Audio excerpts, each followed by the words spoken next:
Alex Gibney claims to be a documentarian, but Alex Gibney's idea of a documentary on the Church of Scientology start with a book written by his buddy Lawrence Wright. Disregard that the book was filled with unsubstantiated innuendo, unsupported rumors, and allegations so outrageous a federal judge dismissed them as baseless. Ignore the fact that the main source for the book was this man, Marty Rathbun, leader of a tiny failed cult whose members had all been expelled from the church for discreditable activities. Then spent 2 years in secret, turning that book into a film, and never once present any allegations to the church. And to ensure that the media would consider it tweet-worthy, include something new and sensational. Tease the audience that a secret person not in the book will be revealed. Someone the church would have no chance to respond to. Someone just like Sara Goldberg. Her tearful tale of a broken family playing a featured role in Alex Gibney's documentary in which he casts her as victim.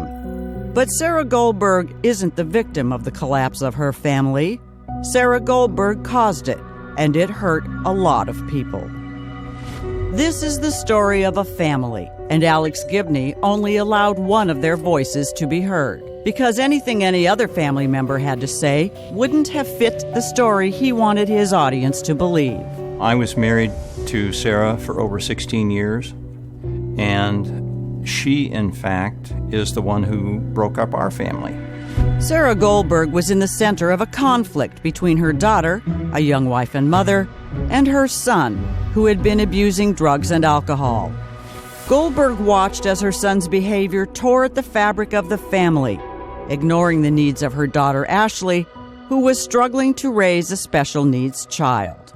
Nick was making more money than my mother, yet she was paying his bills and not charging him rent. And we were dealing with a serious medical issue with my daughter, and we were paying rent. And I asked her about getting Nick to pay her rent to help her, and she vehemently refused. When my son and daughter and my grandchild lived in Sarah's house, for which she was charging rent, the son would sleep all day, get up, come over to the kitchen in front of me, take food off the table, stuff it in his mouth, and then go out drinking. But Nick Lister's destructive behavior would take an even darker turn when he began associating with that disgraced Texas cult leader, Marty Rathbun, and his henchman, Mike Rinder. Lister used profits from his business to help finance Rathbun and Rinder's bizarre failed plot to overthrow church leadership for their own personal gain. It was during this same period that Nick Lister was arrested for DUI and drug possession. My brother continued what he was doing, and my mother continued supporting him while he was doing that and not taking effective action to get him back on the straight and narrow. My brother was not living an ethical life, living a criminal life.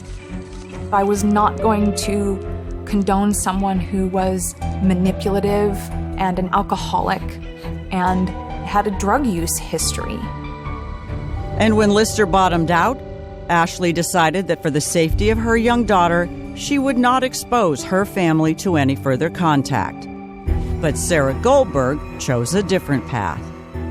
She tore apart her family by joining with her drug-abusing son, who had been expelled by the church for his amoral activities, not to mention his association with the violent and emotionally disturbed Marty Rathbun and his obsession with breaking up families. Sara Goldberg turned to the media, tearfully blaming the church for what she and her drug-abusing son did to break up the family. But her former husband tells a far different story and exposes Sara Goldberg's tale as absurd.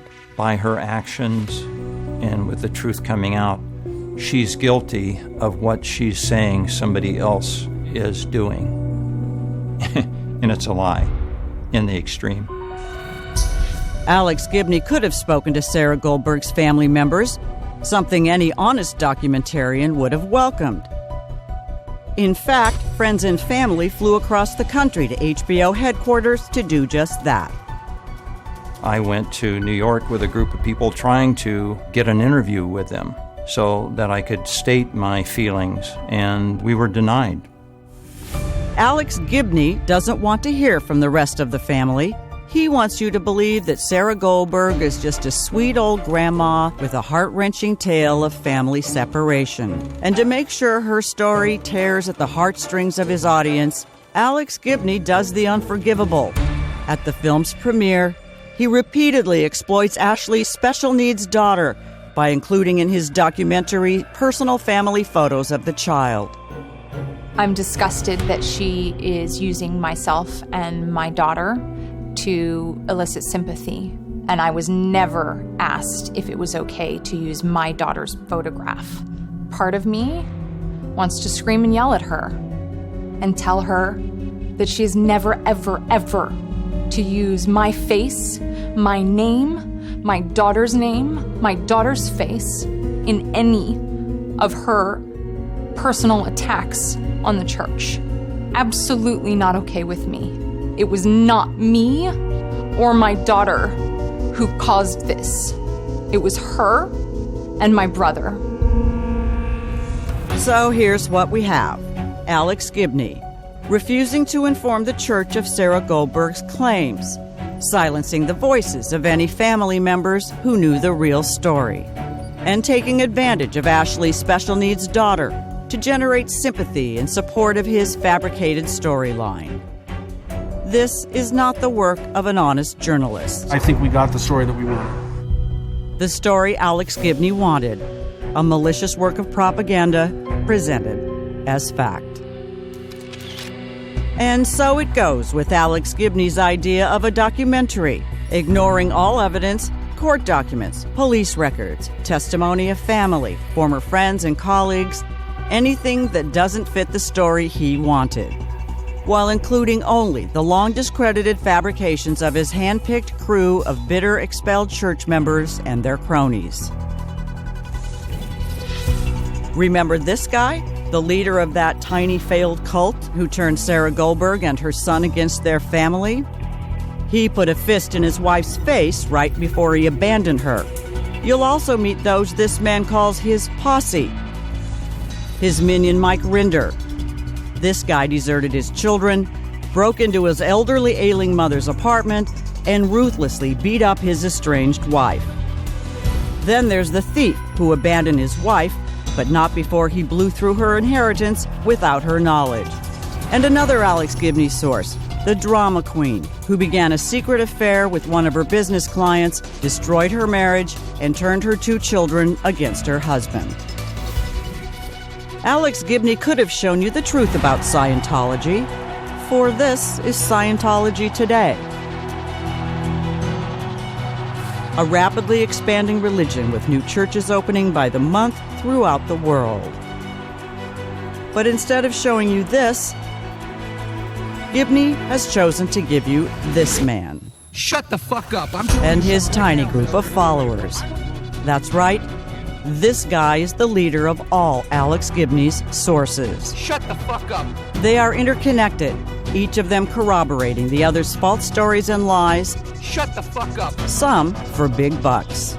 All of them handpicked to populate the story that Gibney wants to tell. Shut the fuck up. Alex Gibney knows full well who these people really are. Shut the fuck up. But you won't see that on HBO. Shut the fuck up.